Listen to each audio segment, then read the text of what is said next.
Good afternoon बच्चों। देखिए आज का हमारा टॉपिक क्या है, प्रवाल पॉलिप्स। मैंने आपको बताया था कि हम लोग जो है इस टॉपिक के विषय में डिटेल से पढ़ेंगे। तो लेसन 2 के अंतर्गत ही है। जब हम आप लोगों को वो पढ़ा रहे थे, द्वीप समूह पढ़ा रहे थे, तो उसमें प्रवाल आया था। तो मैंने कहा था कि प्रवाल के विषय में हम लोग जो है बाद में डिटेल में डिस्कस करेंगे। तो आप लोग जान लीजिए क्या है ये। देखिए प्रवाल पॉलिप्स जो है, ये प्रवाल जो है बच्चों एक समुद्री जीव है जिसको हम क्या कहते हैं, मूंगा कहते हैं। ठीक। और ये जो आपका प्रवाल पॉलिप्स है, समुद्री जीव मूंगा जो है, ये कम समय तक जीवित रहने वाले सूक्ष्म जीव हैं जो कि समूहों में रहते हैं। किसमें रहते हैं? समूहों में रहते हैं। और इनका विकास जो है वो छिछले और गर्म जल में होता है। कैसे जल में? छिछले और गर्म जल में होता है। और एक बात ध्यान देने योग्य और है कि जो पानी होना चाहिए वो साफ होना चाहिए। अत्यंत स्वच्छ जल में जो है ये जीवित रहते हैं, इनका विकास होता है। प्रवाल स्राव और प्रवाल अस्थियां टीले के रूप में निक्षेपित हो जाती हैं। क्योंकि ये जो जीव होता है मूंगा जो है, मतलब जब ये मर जाते हैं आप समझिए, तो इनकी जो अस्थियां होती हैं और जो मतलब श्रावण होता है शरीर से कुछ पदार्थों का, वही जो है टीले के रूप में क्या हो जाता है, निक्षेपित हो जाता है। और ये कितने टाइप्स के होते हैं ये जान लेंगे। ये प्रमुख रूप से जो है 3 प्रकार के होते हैं। कितने प्रकार के? 3 प्रकार के। पहला आपका है प्रवाल रोधिका। प्रवाल रोधिका का मतलब क्या हुआ? समुद्र तट के समानांतर। जो प्रवाल भित्ति जो है समुद्र तट के समानांतर बनती है उसको हम क्या बोलते हैं? प्रवाल रोधिका। ये जो है भौगोलिक जो है शब्दावली है, इसमें आप लोग कंफ्यूज मत होइएगा कि रोधिका वगैरह क्या है। प्रवाल रोधिका ये जो है भौगोलिक भाषा में उसको कहा जाता है जो समुद्र तट के समानांतर होता है। ठीक। और ये सागरी जल में ही पाए जाते हैं। ठीक है। उसके बाद दूसरा आपका क्या है? तटीय प्रवाल भित्ति। तटीय प्रवाल भित्ति वो होती है जो तट के समीप पाई जाती है। तट के समीप जो छोटी छोटी शिलाएं होती हैं उसमें पाई जाती है, तो इसको हम तटीय प्रवाल भित्ति बोलते हैं। और तीसरा आपका है प्रवाल वलय द्वीप। प्रवाल वलय द्वीप, वलय का मतलब आप लोग जानते होंगे वृत्ताकार आकृति। तो प्रवाल वलय द्वीप क्या होता है? वृत्ताकार या दीर्घवृत्तीय। वृत्ताकार हो तो पूरा होल सर्किल हो, जो मतलब और मतलब होल सर्किल तो होगा ही, लेकिन जो है पूर्ण वृत्त हो। एक अर्धवृत्त होता है, पूर्ण वृत्त होता है। तो पूर्ण वृत्त की आकृति या जो है दीर्घ वृत्त मतलब बड़ा बड़ा सर्किल हो, या अश्वनाल या घोड़े की नाल के आकार के जो है कुछ प्रवाल द्वीप पाए जाते हैं। तो आकृतियों के आधार पर ये 3 प्रकार के होते हैं, प्रवाल रोधिका, तटीय प्रवाल भित्ति और प्रवाल वलय द्वीप। उसके बाद देखिए जो ऑस्ट्रेलिया का ग्रेट बैरियर रीफ आप लोगों ने सुना होगा, सब जो है ये ऑस्ट्रेलिया की जो ग्रेट बैरियर रीफ है ये प्रवाल रोधिका का सबसे उपयुक्त उदाहरण है पूरे वर्ल्ड में। प्रवाल ये जो आपका ग्रेट बैरियर रीफ है ये प्रवाल रोधिका का उपयुक्त उदाहरण है। ये प्रवाल रोधिका वहां पर पाई जाती है। और प्रवाल वलय द्वीप जो होते हैं गोलाकार होते हैं अथवा हार से सु आकार वाले रोधिका होते हैं।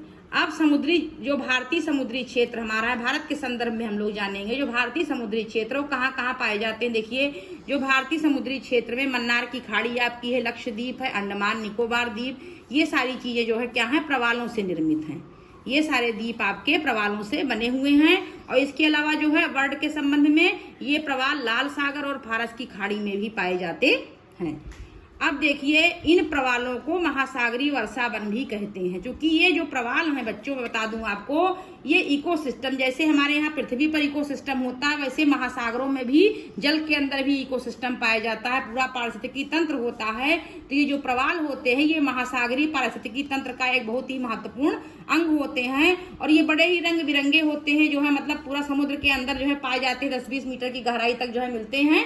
और जो है इनको इसीलिए हम क्या बोलते हैं, महासागरीय वर्षावन भी बोलते हैं। और ये जो प्रवाल भित्तियां होती हैं देखने में बहुत ही आकर्षक होती हैं। वही जो मैंने अभी आपको बताया कि 20 से 30 मीटर की गहराई में स्वच्छ जल में ये होते हैं।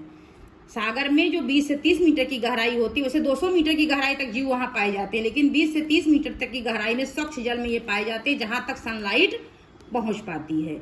और इसके अतिरिक्त सबसे महत्वपूर्ण बिंदु जो है, इन पर कैल्शियम कार्बोनेट का खोल होता है। जो खोल बना होता है जिसको ये छोड़ते हैं, तो जो है वो खोल जो है किसका बना होता है, आपका कैल्शियम कार्बोनेट का बना होता है। लेकिन अत्यधिक जो है प्रदूषण के कारण जब एक जीव मर जाता है तो दूसरा जीव उस खोल पर अपना घर बना लेता है। इन लोगों का कुछ ऐसा जीवन संरचना होती है कि प्रदूषण के कारण इनके नष्ट होते हैं। तो एक जीव जब मरता है तो वो खोल छोड़ देता है कैल्शियम कार्बोनेट वाला, और उसी पर दूसरा जीव अपना घर बना लेता है।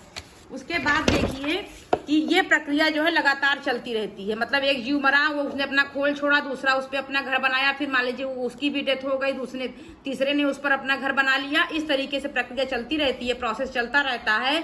जिससे जो है एक कॉलोनी का निर्माण हो जाता है, एक कॉलोनी पूरी बन जाती है। कोई चींटियां हैं, कुछ जीव ऐसे और भी, दीमक है, ऐसे ये जीव आपका मूंगा है, ये सारे जीव कॉलोनियों में रहते हैं। तो एक कॉलोनी का निर्माण हो जाता है और जो है वो दृश्य कैसा होता है, भित्ति जैसा दृश्य दिखाई देने लगता है। तो जिसको हम जो है क्या समझते हैं कि अरे वो समुद्र के बीच में क्या दिखता है कि जो है ये उतनी जगह जो है ठोस लगती है, तो वही भित्ति, ये दीवार ऐसी बन जाती है। और ये रंग बिरंगे भी होते हैं। उसके बाद ये कई रंगों वाले होते हैं। इसका प्रमुख कारण क्या है, शैवाल होता है। जो ये रंग बिरंगे होते हैं, इसका प्रमुख कारण ये है कि इसमें शैवाल भी ऊपर पाई जाती है। अब ये जो है ये शैवाल क्या होती है कि उसी जो है खोल पर रहता है और इसकी भी कई प्रजातियां और रंग होते हैं जो शैवाल पाई जाती है। क्योंकि शैवाल जो है क्या है आपका स्वपोषी है, हरे रंग की होती ज्यादा, लेकिन शैवाल भी कई रंगों की होते हैं, मैं आपको बताऊं। और ये उसी खोल पर रहते हैं मतलब, और उसकी जो है इनकी जो शैवालों की प्रजातियां हैं वो कई प्रकार की होती हैं, कई स्पीसीज इनकी होती हैं और अलग अलग स्पीसीज के अलग अलग कलर्स भी होते हैं। ये रंग बिरंगे भोजन की प्रकृति के आधार, भोजन जैसा भोजन बनाते हैं उसी भोजन की प्रकृति के आधार पर इनका रंग भी जो है वो चेंज होता रहता है। और इनका जो निर्माण होता है प्रवालों का बहुत ही विशाल होता है। और मतलब एक छोटा सा जीव, आप कल्पना भी नहीं कर सकते हैं कि एक छोटा सा जीव और इतना विशाल काय निर्माण करता है कि हम लोग कल्पना भी नहीं कर सकते हैं। जो चांद से भी इनको हम देख सकते हैं, मतलब स्पेस पर में, अंतरिक्ष में हम लोग पहुंच जाए, चांद में पहुंच जाए, तो वहां से भी हम इनका जो है पूरा जो है स्ट्रक्चर हम लोग आसानी से देख सकते हैं। ठीक है। और आज जो है प्रदूषण के कारण क्या है, लेकिन प्रदूषण चूंकि बढ़ गया है, नदियों में का जो है गंदा जल समुद्र में जाके मिलता है और जो सागरीय जल का तापमान बढ़ता है, तो इसीलिए जो है इनकी ये नष्ट हो रहे हैं। उसी को, इनके नष्ट होने को हम क्या कह सकते हैं, प्रवाल विरंजन बोल सकते हैं, आप कोरल ब्लीचिंग बोल सकते हैं। और इसमें सबसे एक महत्वपूर्ण तथ्य ये है कि इसमें जो है एक शैवाल और एक जीव, मतलब कहने का है कि एक जो है पादप है और दूसरा क्या है, जीव है। एक स्वपोषी है, एक परपोषी, दोनों का इसमें जो है बहुत ही सुंदर सहजीवी संबंध देखने को मिलता है। इसमें ये दोनों एक दूसरे को क्या करते हैं, कुछ न कुछ लाभ, सहजीवन संबंध जो होता है वो दोनों एक दूसरे के लिए जीते हैं, मतलब एक दूसरे के लिए जीते हैं। वो उसको कुछ देता है, उसको कुछ देता है, दोनों एक दूसरे को कुछ ना कुछ लाभ देते हैं। और शैवाल जो है वो उस मूंगे के ऊतक जो है, मतलब शैवाल जो होती है ऊपर से जुड़ी हुई होती है और शैवाल व उस मूंगे के ऊतक जो है परस्पर जुड़े हुए होते हैं, जिसमें खाद्य पदार्थों का आदान प्रदान होता रहता है। लेकिन होता ये है कि जब जो है महासागरीय जल का तापमान मान लीजिए बढ़ गया, प्रदूषण अत्यधिक हो गया, तो ये शैवाल जो है क्या होने लगती है, नष्ट होने लगती है। इसका कलर जो है चेंज होने लगता है, बिल्कुल ये अपनी जो है ताजगी को खोने लगती है। तो ये जो है फोटोसिंथेसिस की क्रिया नहीं कर पाती है। आप लोग जानते हैं कि फोटोसिंथेसिस क्रिया प्रकाश संश्लेषण क्रिया के द्वारा जो है पौधे भोजन बनाते हैं। और कुछ ये जो शैवाल होती है विशेष प्रकार की समुद्री शैवाल है, तो ये कुछ जो है महत्वपूर्ण जो है पोषक तत्वों का निर्माण करती है, जिससे जीव को जो है पोषण मिलता रहता है, क्योंकि दोनों का ऊतक आपस में जुड़ा रहता है। कुछ इस तरीके से रचना होती है। देखिए जो है ये जो है मान लीजिए ये शैवाल है, ये ऐसे ऐसे ऊपर इसके निकला रहता है और ये पूरा जो है ऐसे ऐसे ये पूरा जीव की आकृति है जो है। ठीक है। और ये जो है आपका नीचे पूरा जीव है यहाँ, और ये शैवाल ऊपर इसमें जुड़ा है। दोनों के टिश्यू जो है आपस में जुड़े रहते हैं। अब ये क्या कर रहा है, ये प्रकाश संश्लेषण कर रहा है। ये क्या कर रहा है, प्रकाश संश्लेषण कर रहा है।